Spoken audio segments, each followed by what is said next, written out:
بندہ اتنا محتاج کہ اگر اللہ تعالی ہمیں آنکھیں نہ دیتے ہم اندھے ہوتے، اگر اللہ تعالیٰ گویائی نہ دیتے ہم گونگے ہوتے، اگر اللہ تعالیٰ سماعت نہ دیتے ہم بہرے ہوتے، اگر اللہ تعالیٰ ہمیں صحت نہ دیتے ہم بیمار ہوتے، اگر اللہ تعالیٰ ہمیں گھر نہ دیتے ہم بے گھر ہوتے، اگر اللہ تعالیٰ مال و دولت نہ دیتے ہم بھکمنگے ہوتے، اگر اللہ رب العزت اولاد نہ دیتے تو لاولد ہوتے، اگر اللہ رب العزت ہاتھ پاؤں نہ دیتے تو لولے لنگڑے ہوتے، اگر اللہ رب العزت ہمیں عقل نہ دیتے ہم پاگل ہوتے، اگر اللہ تعالیٰ ہمیں عزت نہ دیتے ہم ذلیل ہوتے۔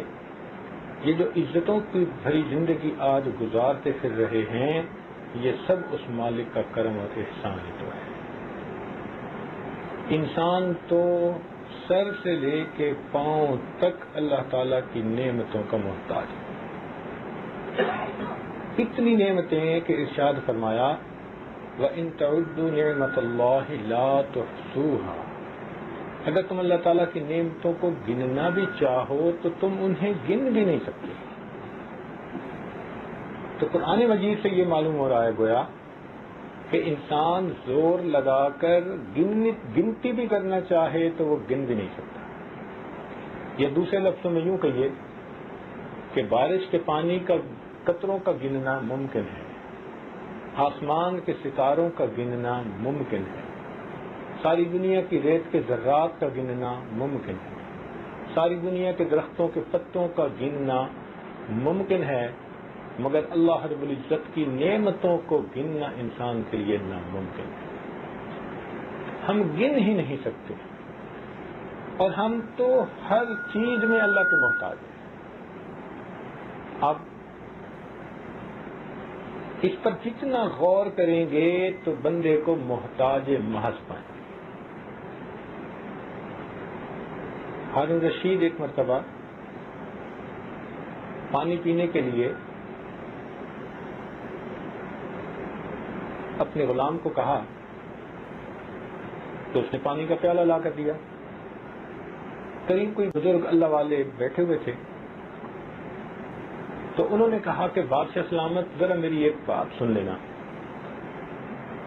کہ اگر بالفرض آپ کو اتنی پیاس ہو کہ آپ کی جان نکلی جا رہی ہو شدت پیاس کی وجہ سے، اور پوری دنیا میں صرف ایک پیالہ پانی ہے، تو اس پانی کو پینے کے لیے آپ کتنی قیمت ادا کر دیں گے؟ بادشاہ نے کہا میں اپنی آدھی سلطنت دے دوں گا۔ اس نے کہا اچھا بادشاہ سلامت، اگر بالفرض آپ پانی پی لیں اور وہ پانی آپ کے جسم میں جا کر پیشاب میں تبدیل ہو جائے، مگر وہ جسم میں بند ہو جائے، جیسے رک جاتا ہے بعض مریضوں کا، تو اتنی تکلیف میں ہوتے ہیں کہ وہ بتا نہیں سکتے۔ تو اب بادشاہ سلامت اگر پوری دنیا میں ایک حکیم ہے جس کے پاس دوائی ہے اس پیشاب کے باہر نکلنے کی، تو آپ کتنی قیمت دے کر اسے خرید لیں گے؟ کہنے لگا کہ آدھی حکومت۔ تو وہ کہنے لگے کہ غور کریں، آپ کی پوری حکومت اور سلطنت ایک پانی کا پیالہ پینے اور جسم سے پیشاب بن کے گزار دینے کے بقدر ہے، اور آپ سوچیں آپ نے زندگی میں کتنے پیالے پانی پیا، اللہ رب العزت کی کتنی نعمتوں کو استعمال کیا۔ اللہ اکبر، واقعی اب دیکھو یہ سانس کا اندر جانا اور باہر آنا کتنی بڑی نعمت ہے۔ جن لوگوں کو سانس کی تکلیف ہوتی ہے تو کبھی ان پر غور کیا کریں، دورہ پڑتا ہے تو ایسے کہ جیسے ابھی ان کی جان ہی نکل جائے گی۔ اس وقت احساس ہوتا ہے کہ سانس کا اندر جانا اور سلامتی سے باہر آنا یہ بھی کتنی بڑی نعمت ہے۔ ہم غور کرتے چلے جائیں اللہ تعالی کی نعمتوں کے اندر، ہم تو ڈوبے ہوئے ہیں۔ جتنا اس کا ہم مذاکرہ کریں، مشاہدہ کریں، اتنا اللہ تعالیٰ کی نعمتیں ہم پر اور کھلتی چلی جائیں۔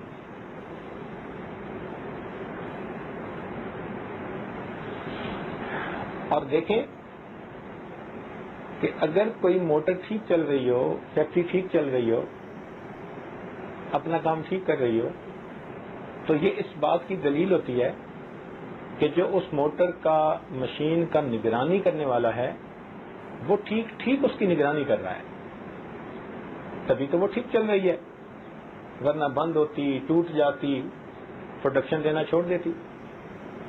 ہمیں جو اللہ رب العزت زندگی میں عزتوں کی روزی دے رہے ہیں اور عزتوں کی زندگی دے رہے ہیں، صحت والی زندگی، عافیت والی زندگی، دین کے کام کرنے کی توفیق، یہ اس بات کی علامت ہے کہ اس کی نگرانی کرنے والا وہ ٹھیک اس کی نگرانی کر رہا ہے۔ تو اللہ رب العزت کی نعمتوں کی ہم پر یوں سمجھیں کہ ہر وقت بارش ہو رہی ہے۔ جتنا اللہ تعالیٰ کے ہم شکر گزار ہوں، ہم اللہ تعالیٰ کی نعمتوں کا شکر ادا نہیں کر سکتے۔ اور دوسری طرف اللہ رب العزت، اللہ اکبر، وہ غنی ہے، خزانوں کے مالک ہیں، ساری کائنات کے خالق ہیں، اس کے ہاتھ میں تمام خزانوں کی کنجیاں ہیں۔ چنانچہ ارشاد فرمایا لہو مقالید السماوات والارض، کہ زمین اور آسمان کے خزانوں کی کنجیاں اللہ رب العزت کے پاس ہیں۔ ارشاد فرمایا وَإِن مِّن شَيْءٍ إِلَّا عِندَنَا خَزَائِنُهُ، جو کوئی بھی چیز ہے اس کے ہمارے پاس خزانے ہیں۔ وَمَا نُنَزِّلُهُ إِلَّا بِقَدْرٍ مَّعْلُومٍ، ہم ایک معلوم اندازے کے مطابق اتارتے ہیں۔ اللہ تعالیٰ کے پاس خزانے ہیں ہر چیز کے، وہ غنی ہے، وہ تو نرادھار ہے، ساری دنیا اس کی محتاج، اور وہ پروردگار کسی کا محتاج نہیں ہے۔ ایسا مالک و خالق ہے، غنی ہے۔ اور یہ ذہن میں رکھیں کہ پوری کائنات میں حکم اللہ رب العزت کا چلتا ہے، ہر حال میں اللہ رب العزت کی مرضی پوری ہو کے رہتی ہے۔ چنانچہ آپ ذرا غور کیجئے کہ سیدنا آدم علیہ السلام چاہتے تھے کہ میں جنت میں ہمیشہ ہمیشہ رہوں، کیونکہ شیطان نے قسم کھائی تھی وقاسمہما، اس شیطان بدبخت نے آدم علیہ السلام اور اماں حوا دونوں کے سامنے قسم کھا کر کہا تھا کہ اگر آپ اس درخت کا یہ پھل کھا لیں تو آپ کو ہمیشہ ہمیشہ جنت میں رہنے کا موقع مل جائے گا، وہ ملک لا یبلا، قرآن مجید کے الفاظ ہیں۔ لیکن اللہ تعالیٰ ان کو زمین پہ بھیجنا چاہتے تھے، تو بالآخر کیا ہوا؟ مرضی اللہ رب العزت کی پوری ہو کے رہی۔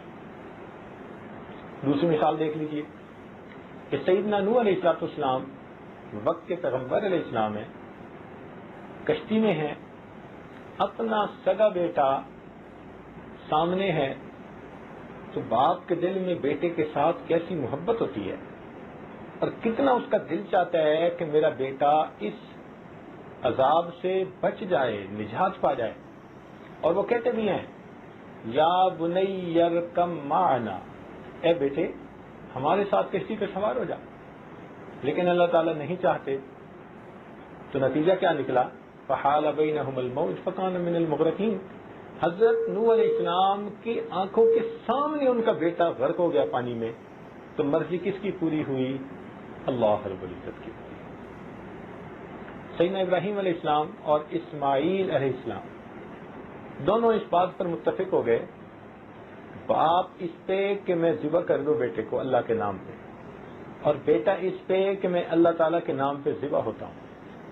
قرآن مجید نے گواہی دے دی فلما اسلما، جب دونوں اس بات پہ متفق ہو گئے، دونوں اس بات پہ تل گئے، باپ ذبح کرنے پہ آمادہ، بیٹا ذبح ہونے پہ آمادہ، مگر اللہ تعالیٰ نہیں چاہتے کہ اسماعیل علیہ السلام ذبح ہوتے، تو مرضی کس کی پوری ہوئی؟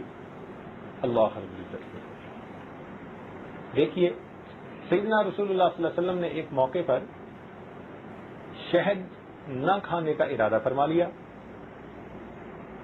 اللہ رب العزت کی طرف سے محبوبانہ خطاب ہوا یا ایھا النبی لم تحرم ما احل اللہ لک تبتغی مرضات ازواجک واللہ غفور رحیم. تو نبی علیہ الصلوۃ والسلام نے دوبارہ شہد استعمال کرنا شروع فرما دیا. مرضی کس کی پوری ہوئی؟ اللہ رب العزت. یہ طے شدہ بات ہے، ہر حال میں مرضی پروردگار عالم کی پوری ہو کے رہتی ہے. ہم بندے ہیں، ہم محتاج ہیں، ہر چیز میں اللہ کے محتاج. بڑے بول بولیں، بھول جائیں، غافل بن جائیں، یہ ہماری بے وقوفی ہے.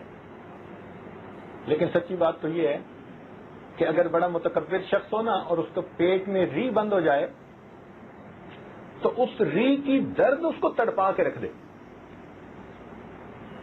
بڑے بڑے بول بولنے والا، اب بتائیے کہ پیٹ میں ہوا بند ہو جائے تو اس کا متحمل نہیں بن سکتا.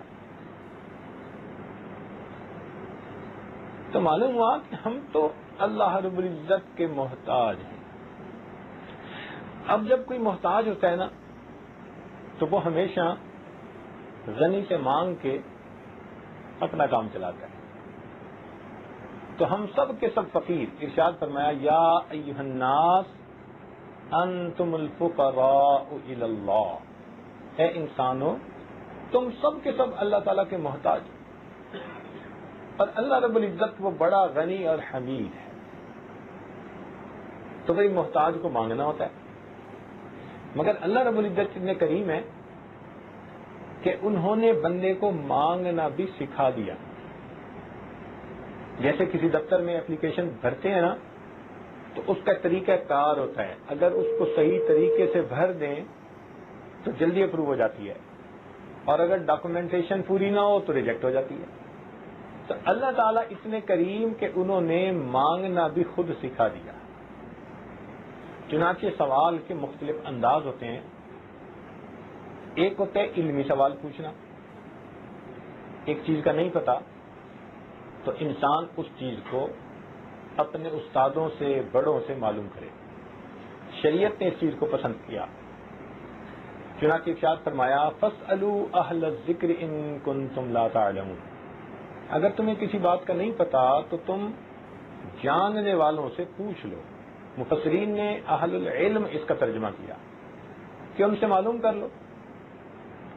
بلکہ اچھے طریقے سے سوال پوچھنا، اس کو فرمایا حسن السؤال نصف العلم.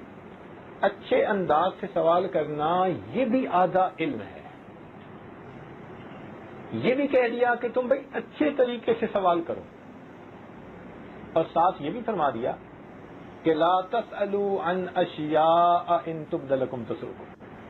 بھائی اگر سوال پوچھنا بھی ہے تو ایسا سوال پوچھو کہ جو سوال برائے سوال نہ ہو، کسی کو نیچا دکھانے کی نیت سے نہ ہو، اپنی علمیت ظاہر کرنے کے لیے نہ ہو، بلکہ اس کا مناسب مقصد ہو.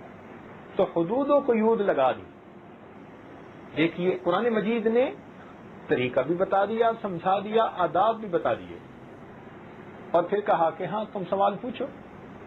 بلکہ اگر صحابہ کرام نبی علیہ الصلوۃ والسلام کی عظمت شان کی وجہ سے بعض اوقات سوال نہیں پوچھ پاتے تھے تو حدیث پاک میں آتا ہے کہ اللہ تعالیٰ نے جبریل علیہ السلام کو بھیجا اور انہوں نے آ کے نبی علیہ السلام سے سوال پوچھے، مل ایمان، مل اسلام، مل احسان، سوالات پوچھے.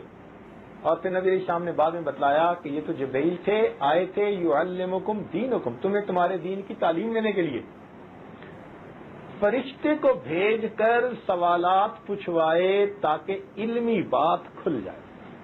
تو معلوم ہوا کہ علم کے حاصل کرنے کے لیے سوال اچھے انداز سے پوچھ لینا اللہ تعالیٰ کو پسند ہے.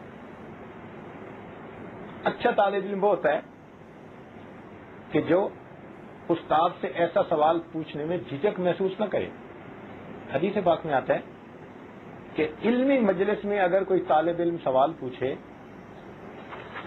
تو اللہ رب العزت اس سوال کے پوچھنے پر 4 بندوں کی مغفرت فرما دیتے ہیں. ایک، جس بندے نے سوال پوچھا، علمی سوال پوچھا اپنے استاد سے، سوال پوچھنے والے کی اللہ تعالیٰ مغفرت فرما دیتے ہیں. دوسرا، جس استاد نے اس کا جواب دیا اللہ تعالیٰ اس کی بھی مغفرت فرما دیتے ہیں.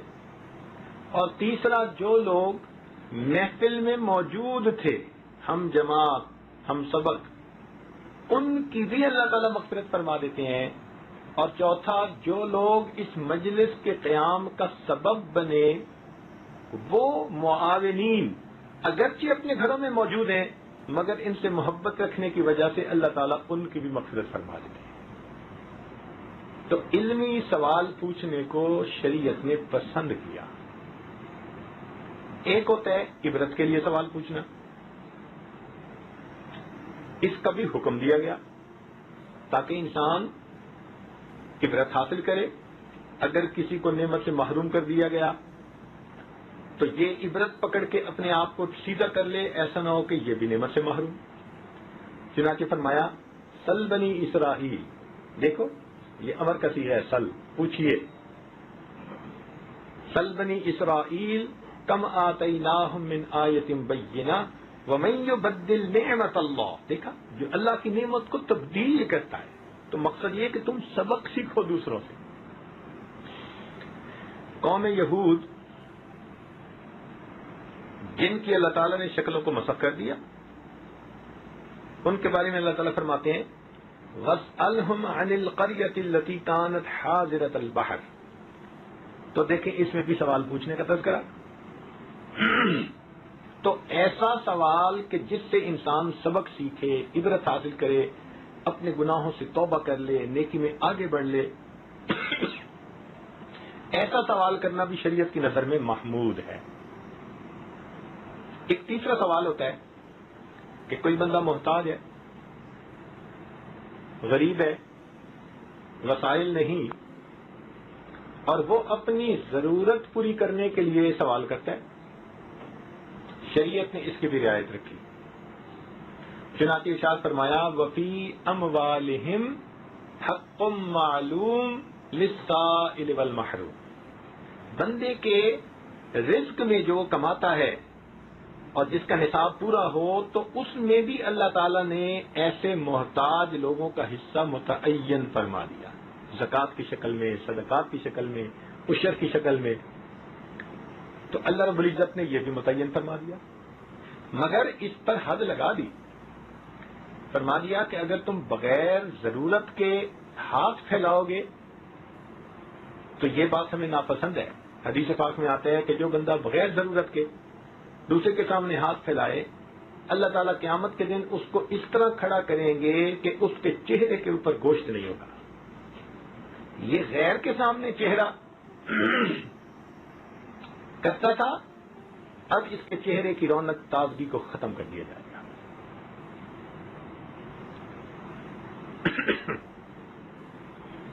بلکہ بعض صحابہ کرام سے نبی علیہ السلام نے بیعت لی کہ تم کسی سے سوال نہیں کرو گے. صدیق اکبر بھی ان میں شامل.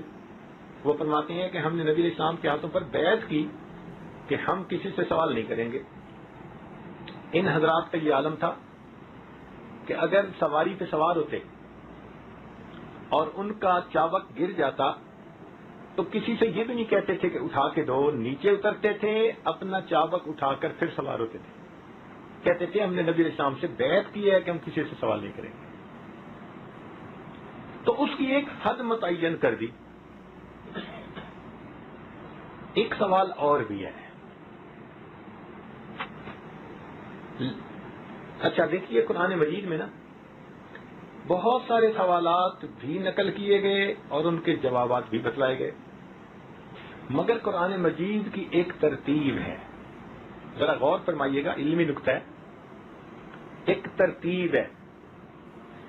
یسألونک کے لفظ کے ساتھ پہلے سوال نقل کروایا، پھر قل کے لفظ سے اللہ تعالی نے اپنے پیارے محبوب صلی اللہ علیہ وسلم کی زبان فیض ترجمان سے اس کا جواب دلوایا. مثلا یسألونک عن الروح قل الروح من امر ربی.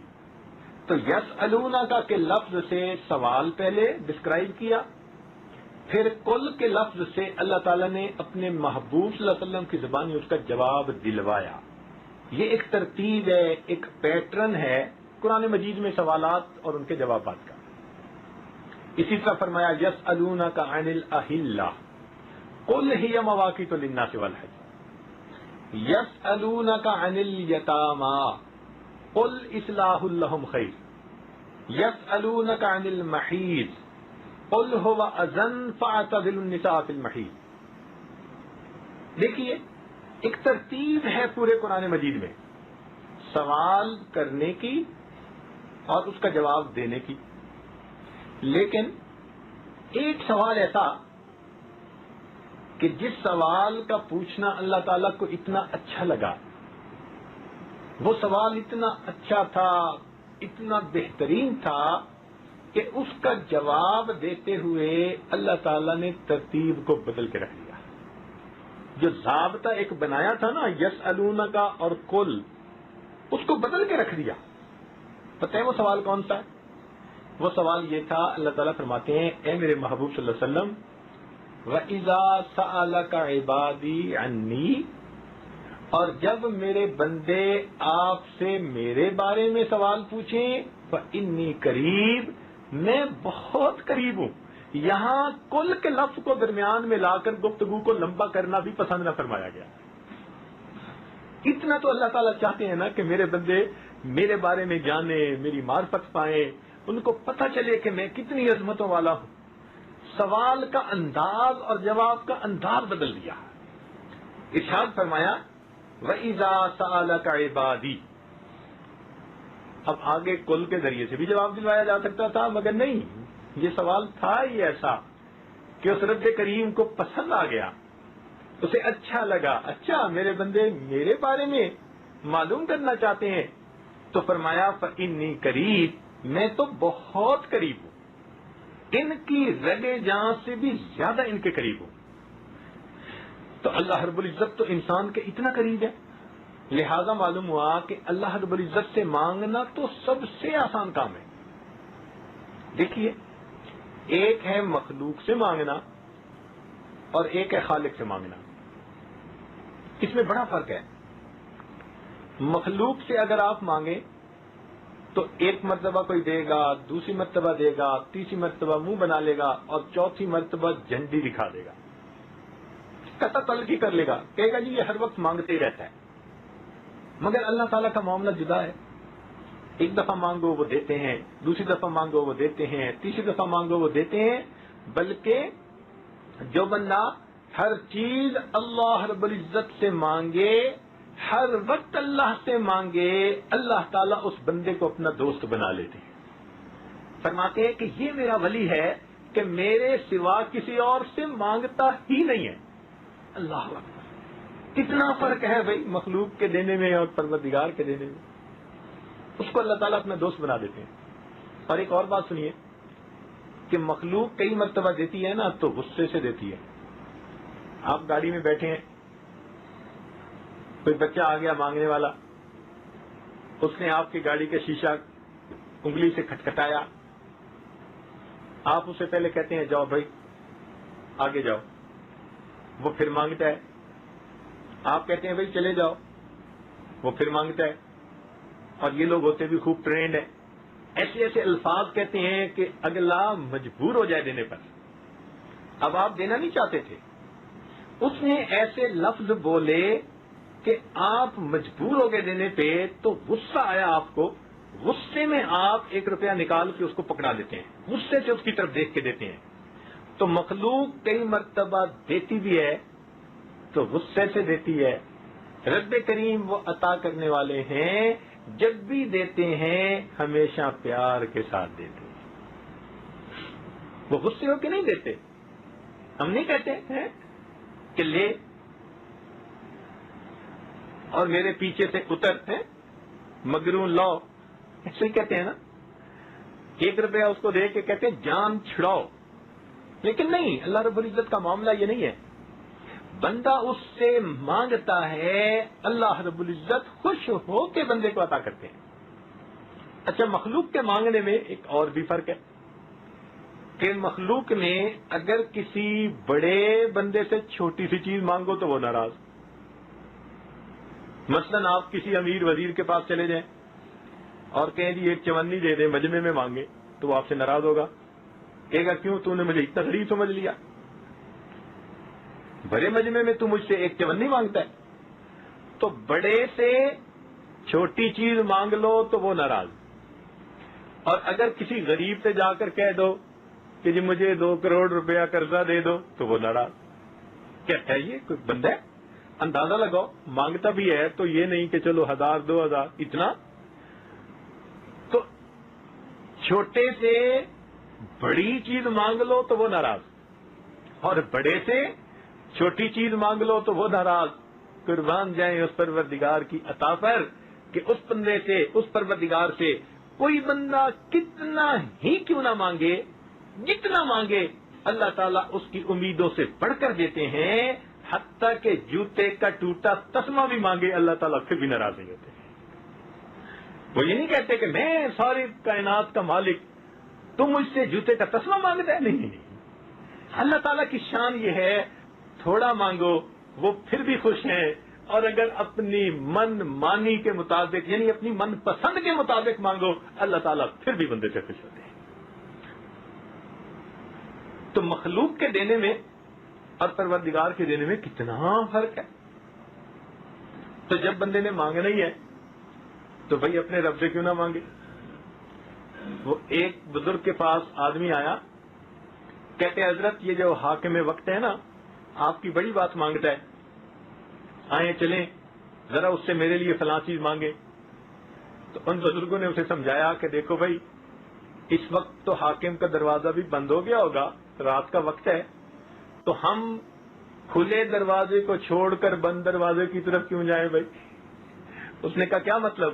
کہنے لگے کہ ایک رب کا در ہے جو کبھی بند ہی نہیں ہوتا، تو تم کیا چاہتے ہو میں کھلے دروازے کو چھوڑ کے بند دروازے کی طرف چلا جاؤں گا؟ تو جو اللہ تعالیٰ کی عظمتوں کو سمجھتے ہیں نا، پھر ان کو مانگنا بھی آتا ہے، وہ جانتے ہیں کہ کیسے مانگا جاتا ہے۔ اس لیے اللہ تعالیٰ نے فرمایا کہ اگر تمہیں میرے بارے میں معلومات کرنی ہو نا تو ہر بندہ معلومات بھی نہیں دے سکتا۔ ارشاد فرمایا الرحمن فاسأل به خبیرا، دیکھو یہاں بھی سوال کا تذکرہ، الرحمن فاسأل به خبیرا، رحمان کے بارے میں کسی جاننے والے سے پوچھو، انجان سے مت پوچھنا، اس کو کیا پتا وہ کتنا کریم ہے، وہ کتنا رحیم ہے۔ رحمان کے بارے میں پوچھنا چاہتے ہو، الرحمن فاسأل به خبیرا، میرے بندو وہ اتنا عظیم پروردگار ہے کہ اگر پوچھنا چاہتے ہو تو کسی سمجھدار سے بات کرنا، جاننے والے سے پوچھنا، وہ بتائے گا پروردگار کتنا کریم ہے، کتنا رحیم ہے۔ تو اللہ رب العزت تو چاہتے ہیں کہ میرے بندے میرے بارے میں پوچھیں، ان کو پتہ چلے میری عظمتوں کا، اور پھر یہ بندے مجھ سے مانگے۔ اللہ اکبر، جو پروردگار اتنا کریم ہو کہ دوسروں کو منع فرما دے کہ تم مانگنے والے کو جھڑکی نہ دینا۔ چنانچہ قرآن مجید میں کیا ارشاد فرمایا؟ فرمایا وَأَمَّا السَّائِلَ فَلَا تَنْهَرْ، کہ آپ سوالی کو انکار نہ فرمائیے، جھڑکی نہ دیجیے۔ اب سوچئے کہ جو پروردگار دوسروں کو حکم فرما رہا ہے کہ آپ مانگنے والے کو انکار نہ فرمائیے، جھڑکی نہ دیجیے، تو جب کوئی اس کریم پروردگار سے مانگے گا اللہ تعالیٰ اس کو کیسے محروم فرمائے گا۔ اللہ اکبر، وہ تو بڑا کریم آقا ہے، وہ تو دیتا ہے اور بندے کی امیدوں سے بڑھ کے دیتا ہے۔ انسان اللہ تعالیٰ سے مانگے، ہر ضرورت مانگے، اللہ تعالیٰ اس کی ہر ضرورت کو پورا کرتے ہیں۔ وہ تو خوش ہوتے ہیں کہ میرا بندہ مجھ سے مانگنے کے لیے آیا، میرے دروازے پر آیا مانگنے کے لیے، اس کو پتا ہے کہ کوئی اس کا بھی رب ہے، اس کا پالنے والا ہے۔ اس بات پہ رب کریم خوش ہو جاتے ہیں۔ چنانچہ اللہ تعالیٰ کی شان عطا کا کیا کہنا کہ اللہ تعالیٰ کے محبوب صلی اللہ علیہ وسلم نے اللہ تعالیٰ کی دین کے بارے میں تفصیل بتائی۔ چھوٹی سی حدیث ہے جس میں فرما دیا فرمایا من لم یسأل اللہ یغضب علیہ، جو بندہ اللہ سے نہیں مانگتا اللہ رب العزت اس بندے سے ناراض ہو جاتے ہیں۔ دنیا والوں سے مانگو تو وہ ناراض، وہ کتنا کریم پروردگار ہے کہ اگر کوئی اس کے در پہ آ کے نہ مانگے، رب کریم نہ مانگنے والے سے ناراض ہو جاتے ہیں۔ من لم یسأل اللہ یغضب علیہ، جو اس رب کریم سے نہ مانگے گا اللہ تعالیٰ اس بندے سے ناراض ہوں گے۔ اور پھر مانگے اور واقعی اخلاص کے ساتھ مانگے، اللہ تعالیٰ عطا فرما دیتے ہیں۔ حتیٰ کہ اگر مقدر میں کوئی چیز دنیا میں نہیں بھی لکھی، اللہ تعالیٰ اس کو دنیا کی بجائے آخرت میں عطا فرما دیتے ہیں۔ چنانچہ حدیث پاک ہے، سنیے اور ذرا دل کے کانوں سے سنیے کہ نبی علیہ الصلوۃ والسلام نے ارشاد فرمایا من سأل اللہ الشہادۃ بصدق، جو اللہ تعالیٰ سے شہادت کی موت سچائی دل کے ساتھ اخلاص کے ساتھ مانگے، بلغہ اللہ منازل الشہداء وان مات علی فراشہ، اگرچہ وہ بندہ اپنے بستر پر مرے گا اللہ تعالیٰ قیامت کے دن شہداء کی قطار میں کھڑا فرما دیں گے۔ اور جو چیز مقدر میں نہیں بھی لکھی دنیا میں اگر نہیں ملے گی، رب کریم اس سوال کو ادھورا نہیں چھوڑیں گے، دنیا میں نہیں تو آخرت میں ضرور عطا فرما دیں گے۔ تو جب ملنا ہی ہے اس در سے مانگنے والے کو تو بھئی مانگنے میں کمی کیسی؟ اس لیے عزیز دوستو، ہمیں اللہ تعالی سے جتنا مانگنا چاہیے ہم مانگتے نہیں ہیں۔ آج دیکھیں نماز پڑھ کے 15 سیکنڈ کی دعا، آدھے منٹ کی دعا۔ اب آدھے منٹ کی دعا میں ہم نے کیا مانگا اللہ سے بھائی؟ ہمارے اکابر مستقل عمل سمجھتے تھے اس دعا مانگنے کو۔ نبی اسلام نے فرما دیا الدعاء مخ العبادہ، کہ دعا تو عبادت کا مغز ہے۔ رات کو تہجد پڑھتے تھے اور اللہ تعالی سے مانگتے تھے۔ وہ جانتے تھے کہ رات کو اللہ رب العزت کی طرف سے ایک خصوصی دینے کا دروازہ کھول دیا جاتا ہے۔ چنانچہ حدیث پاک میں آتا ہے ایک فرشتہ تہجد کے وقت اعلان کرتا ہے حل من سائل فاعطی له، ہے کوئی سوال کرنے والا کہ جس کو عطا کر دیا جائے؟ ہم تو مائل و کرم ہیں کوئی سائل ہی نہیں، راہ دکھلائیں کسے راہ رو منزل ہی نہیں، طور تو موجود ہے موسیٰ ہی نہیں۔ تو اللہ تعالیٰ تو دینا چاہتے ہیں مگر وہ دینے والے اعلان کروا رہے ہیں اور لینے والے لمبی تان کے سو رہے ہوتے ہیں۔ اور جب صبح اٹھتے ہیں تو کہتے ہیں جی کہ یہ پریشانی ختم نہیں ہوتی، یہ ختم نہیں ہوتی، یہ ختم نہیں ہوتی۔ تو بھئی اس وقت کہاں سے جب ادھر سے آوازیں دلوائی جا رہی تھی کہ مانگنے والوں تم اپنی درخواستیں پیش کرو، عطا کرنے والا تمہارے امیدوں سے بڑھ کر تمہیں عطا کر دے گا۔ تو سچی بات تو یہ کہ ہم جو یہ کہتے ہیں نا جی یہ نہ ملا وہ نہ ملا، یہ ہم خواہ کی شکایت کرتے ہیں، ہم الزام ان کو دیتے تھے، قصور اپنا نکل آیا۔ ہم مانگنے کے ڈھبتے مانگتے ہی نہیں ہیں، مانگتے رہیں امید کے ساتھ، پھر دیکھیں اللہ تعالیٰ کیسے در کھولتے ہیں، کیسے اللہ تعالیٰ مشکلوں کو آسان کر دیتے ہیں۔ اس کی رحمت کی ایک نظر ہماری مشکلات کی سب جو ہے مشکلات وہ ختم ہونے کا ذریعہ بن جائے گی۔ یہ خزاں کی فصل کیا ہے فقط ان کی چشم پوشی، یہ خزاں کی فصل کیا ہے فقط ان کی چشم پوشی، وہ اگر نگاہ کر دے تو ابھی باہر آئے۔ اللہ تعالیٰ کی رحمت کی نظر ہو جاتی ہے۔ مانگنا نہ چھوڑے بندہ، دن میں بھی مانگے رات میں بھی مانگے، خوب مانگے۔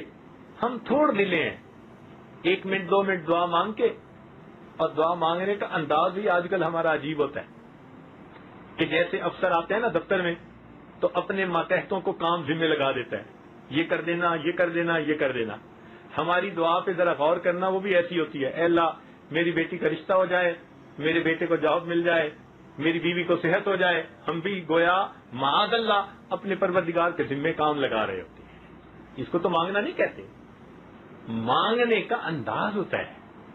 آپ نے کبھی دیکھا ایک بندے کو جو فقیر ہوتا ہے 1 روپے کا سوال کرنا ہوتا ہے، اس کے لیے اس نے پھٹے کپڑے پہنے ہوتے ہیں، اور جب ہاتھ اٹھاتا ہے پھیلاتا ہے تو ہاتھ بھی کانپ رہے ہوتے ہیں، اور آواز بھی لرزائی ہوئی ہوتی ہے، اور ایسا مسکین بن کے وہ سوال کرتا ہے کہ جیسے اس سے بڑا محتاج تو کوئی ہے نہیں، اور جس نے 1 روپیہ مانگنا ہو وہ بندے سے اتنا عاجزی سے مانگتا ہے، تو جس بندے نے اللہ رب العزت سے اللہ کو مانگنا ہو اور اس کی نعمتوں کو مانگنا ہو تو پھر ہمیں کتنی عاجزی سے مانگنا چاہیے۔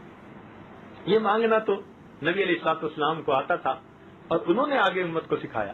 حدیث پاک میں ہے کہ بدر کی رات نبی علیہ الصلوۃ والسلام نے سجدے میں سر ڈالا، ایسی دعا کی کہ آپ نے جب دعا فرمائی صدیق اکبر لانو کھڑے دیکھ رہے تھے، ان کا دل بھر آیا اور کہنے لگے اے اللہ کے محبوب آپ سر اٹھائیے، اللہ کی مدد یقیناً آ کے رہے گی۔ یہ مانگنا ہوا نا کہ دیکھنے والے کو ترس آ جائے، اور دینے والے کو تو ترس آنا ہی ہے، مانگنے والے کا تو مزہ یہ کہ ایسے اس نے عاجزی سے مانگا کہ دیکھنے والے کو بھی ترس آ گیا۔ کبھی ہم نے ایسی دعا مانگی کہ ہم اتنی عاجزی سے مانگے کہ دیکھنے والے کو ترس آ جائے؟ اصل میں ہمیں مانگنا نہیں آتا، اس لیے اللہ تعالیٰ کے در سے اپنی پریشانیوں کا حل مانگیے اور اللہ رب العزت کی نعمتوں سے فیض پائیے۔ ہمارا تو کام چل ہی اللہ تعالیٰ کی رحمت سے رہا ہے، قدم قدم پہ لمحہ لمحہ ہم اللہ تعالیٰ کی نعمتوں کے محتاج ہیں، ہر نعمت کے محتاج ہیں، اور وہ پروردگار اتنا ہے کہ یہی نہیں کہ وہ صرف اپنوں کو دیتا ہے۔ دنیا میں تو ایسے ہی ہوتا ہے نا، کوئی اقتدار میں آ گیا تو چن چن کے جو اپنے حمایتی، اپنے ووٹر، اپنی پارٹی کے ہوتے ہیں ان کو دیتے ہیں۔ رب کریم کے ہاں معاملہ یہ نہیں ہے، وہ فقط کلمہ پڑھنے والوں کو ہی نہیں دیتا، دنیا کی ضرورتیں تو کافروں کو بھی دے دیتا۔ یاد رکھیں، وہ نیکوکاروں کو بھی دیتا ہے، گناہ گاروں کو بھی دے دیتا ہے، وفاداروں کو بھی دے دیتا ہے، غداروں کو بھی دے دیتا ہے۔ وہ اتنا کریم پروردگار ہے، اپنے اور پرائے سب کو دے دیتا ہے۔ بلکہ میں تو یوں کہوں کہ اپنوں کو اگر وہ دال ساگ دے دیتا ہے تو کوئی غیر ہوتا ہے تو مرغ مسلم دے کے دنیا میں اس کے منہ بند کر دیا کرتا ہے، لے جاؤ تم دنیا کی سب نعمتیں۔ تو دنیا میں تو وہ ہر ایک کو دیتا ہے، ایسا دینے والا اللہ اکبر کہ جس در سے کوئی خالی نہ جائے۔ اس لیے ہمیں چاہیے ہم اس پروردگار سے خوب مانگیں، اللہ رب العزت کی رحمتوں کی انتہا مانگیں، اللہ تعالیٰ کی محبت اللہ سے مانگیں۔ پھر دیکھیے اللہ رب العزت کتنی مہربانی فرماتے ہیں۔ ہمارے آنے میں دیر ہے، اللہ رب العزت کی عطا میں دیر نہیں ہے۔ اللہ تعالیٰ عطا فرما دیتے ہیں، ہم آتے نہیں اس کے در پہ صحیح مانگنے کی طرح۔ تو اس لیے آج سے یہ دلوں میں ارادے کیجئے کہ ہم اپنی نمازوں کے بعد دعائیں مستقل عبادت سمجھ کر مانگیں گے۔ یہ جو سیکنڈوں اور منٹوں کی دعائیں ہیں نا، اس سے کام نہیں بننا۔ منٹوں سیکنڈوں کی دعاؤں سے اللہ کی پناہ مانگیں۔ ہاں وقت کی کمی کوتاہی تو چلو مختصر دعا کافی، لیکن ہم نے تو اس کو عادت بنا لیا۔ ذرا آپ غور کیا کریں، مسجد میں بیٹھ کے جو نماز پڑھے گا کئی دفعہ تو ہاتھ اٹھاتے بھی نہیں پوری طرح اور منہ پہ پھیر کے چل دیتے ہیں۔ کیا اتنی جلدی پڑھی ہوئی ہے؟ لگتا ہے کہ شاید دعا میں 2 لفظ بھی 2 فکرے بھی پورے نہیں بولے ہوں گے۔ تو ہمارا تو یہ حال ہے۔ اور پھر دعا مانگنے والوں کا حال یہ کہ ایک صاحب دعا مانگ کے اٹھے، قریب ہی بیٹھے ہوئے تھے، تو میں نے ان کو بٹھا لیا اور میں نے پوچھا بھائی کیا دعا مانگی؟ کہتے ہیں سچ بتاؤ یاد نہیں ہے۔ واہ بھائی واہ، دعا بھی کیا مانگی کہ طوطے نے جو رٹی ہوئی تھی وہ بس پڑھنی شروع کر دی اور پتہ ہی نہیں کہ کیا مانگا۔ تو بھائی دعائیں مانگنا اور چیز ہوتی ہے اور دعائیں پڑھنا اور چیز ہوتی ہے۔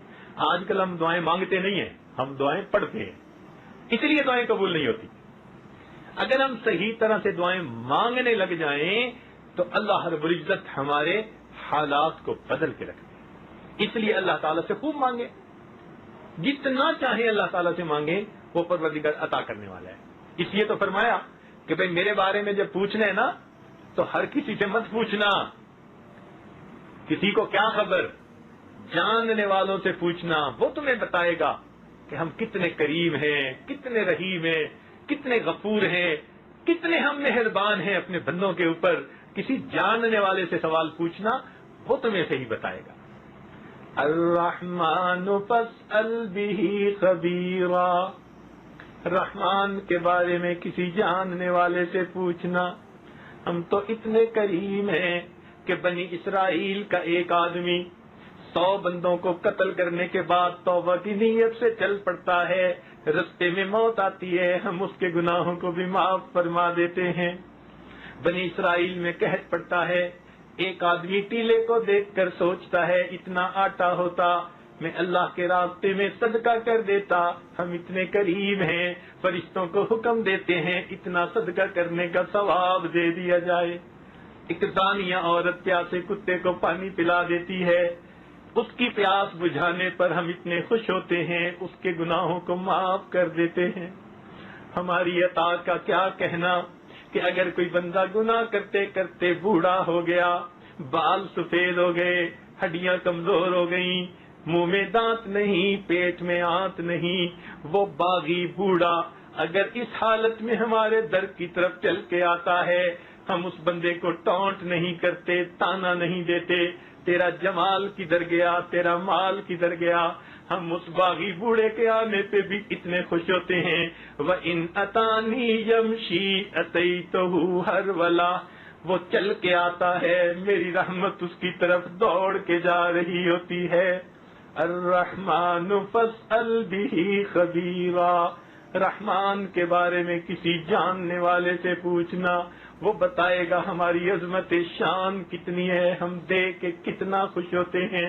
جب اللہ تعالیٰ کا یہ معاملہ، تو بھائی ہمیں مانگنے میں خوب محنت کرنی چاہیے اور اپنی تنہائیوں میں، خلوتوں میں اپنے رب کو منانے کی کوشش کرنی چاہیے۔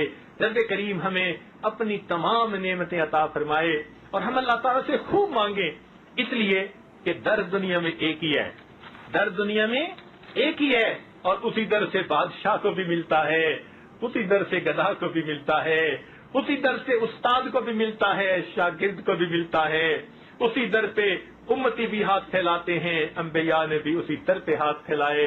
در ایک ہی ہے، اس لیے اللہ تعالیٰ سے امیدیں رکھ کے خوب اللہ تعالیٰ سے مانگے اور سب کچھ اللہ تعالیٰ سے مانگے، اور اللہ تعالیٰ کی بارگاہ میں یہ عرض کرے کہ اے پروردگار، ہم ناپ تول کے قابل نہیں ہیں، جس طرح آپ نے ہماری پیشانیوں کو غیر کے سامنے جھکنے سے بچا لیا، ہمارے ہاتھوں کو بھی غیر کے سامنے پھیلنے سے بچا دیجیے۔ اے اللہ، جس طرح آپ نے ہماری پیشانیوں کو غیر کے سامنے جھکنے سے محفوظ فرما لیا، اے کریم آقا، ہمارے ہاتھوں کو غیر کے سامنے پھیلنے سے بچا لیجیے۔ اے اللہ، ہم صحت میں آپ کے محتاج، رزق کے بارے میں محتاج، آج لوگ پریشان ہیں اور ان کو بتانے والے کہتے ہیں فلاں جگہ چلے جاؤ عملیات والوں کے پاس، فلاں جگہ چلے جاؤ، کسی کے پاس جانے کی ضرورت نہیں۔ وہ پروردگار انسان کی سرگوشی کو بھی سن لیتا ہے، اس سے کیوں نہ انسان تنہائی میں بیٹھ کے ہم کلامی کرے اور مانگے، اللہ رب العزت ہماری سب پریشانیوں کو دور فرما دیں گے۔ اے پروردگار، آج اس وقت ہم اپنے لیے انفرادی بھی مانگیں، اجتماعی دعائیں بھی مانگیں۔ میرے دوستو، ہم ہر طرف سے کٹ چکے ہیں، اب تو ایک ہی راستہ ہمارے پاس ہے، اس کے سوا کوئی دوسرا راستہ ہی نہیں۔ اے پروردگار، اگر آپ نے بھی ہمیں اپنے در سے دستکار دیا تو پھر ہمارا کیا بنے گا؟ اس لیے ہم تو آپ کے در پہ اس نیت کے ساتھ آئے ہیں کہ اب آپ کے در کے سوا ہمیں کسی طرف آنکھ اٹھا کے بھی نہیں دیکھنا۔ رب کریم رحمت فرما کے ہمارے دامن بھر دیجیے۔ دیکھنا پھر اللہ تعالیٰ کیسے رحمتیں فرماتے ہیں۔ چنانچہ کسی نے کیا اچھی بات کہی، اس نے کہا، تنگ دستی کے جو عالم میں گھبراتا ہوں۔ انسان جب پریشان ہو جاتے ہیں نا، تنگ دست ہو جاتا ہے تو بڑا گھبراتا ہے۔ تنگ دستی کے جو عالم میں گھبراتا ہوں، پردرے غیر پہ جاتے ہوئے کتراتا ہوں، مگر اللہ میں کسی غیر کے در پہ چل کے نہیں جاتا، مانگتا تو آپ ہی سے ہوں، مسجد میں آ کے دعائیں کرتا رہتا ہوں۔ تنگ دستی کے جو عالم میں گھبراتا ہوں، پردرے غیر پہ جاتے ہوئے کتراتا ہوں، ہاتھ پھیلانے میں محتاج کو غیرت کیسی. جب کوئی محتاج ہوتا ہے تو پھر وہ ہاتھ پھیلاتے ہوئے نہیں شرمایا کرتا. جہاں ضرورت پوری ہوتی نظر آتی ہے ہاتھ پھیلا دیتا ہے. اے اللہ ہاتھ پھیلانے میں محتاج کو غیرت کیسی. شرم آتی ہے کہ بندہ تیرا کہلاتا ہوں، مگر اللہ مجھے شرم آتی ہے غیر کی طرف چل کے جاتے ہوئے، اس لیے کہ لوگ مجھے آپ کا بندہ کہتے ہیں. تنگ دستی کے جو عالم میں گھبراتا ہوں، پر درے غیر پہ جاتے ہوئے کتراتا ہوں. ہاتھ پھیلانے میں محتاج کو غیرت کیسی. شرم آتی ہے کہ بندہ تیرا کہلاتا ہوں. اے اللہ جب بندے آپ ہی کے ہیں تو آپ ہی کے سامنے دامن پھیلائیں گے. آپ ہم پر مہربانیاں فرما دیجئے. اللہ تعالی ہمیں اپنی ذات سے صحیح انداز سے مانگنے کی توفیق عطا فرمائے. وآخر دعوانا ان الحمدللہ. ویڈیو کے نیچے سبسکرائب کے بٹن پہ کلک کریں، بیل کے آئیکن پہ کلک کیجئے تاکہ ہر نئی ویڈیو کی نوٹیفیکیشن آپ کو مل جائے، اور تھمز اپ کا بٹن دبا کر اس ویڈیو کو لائک کریں.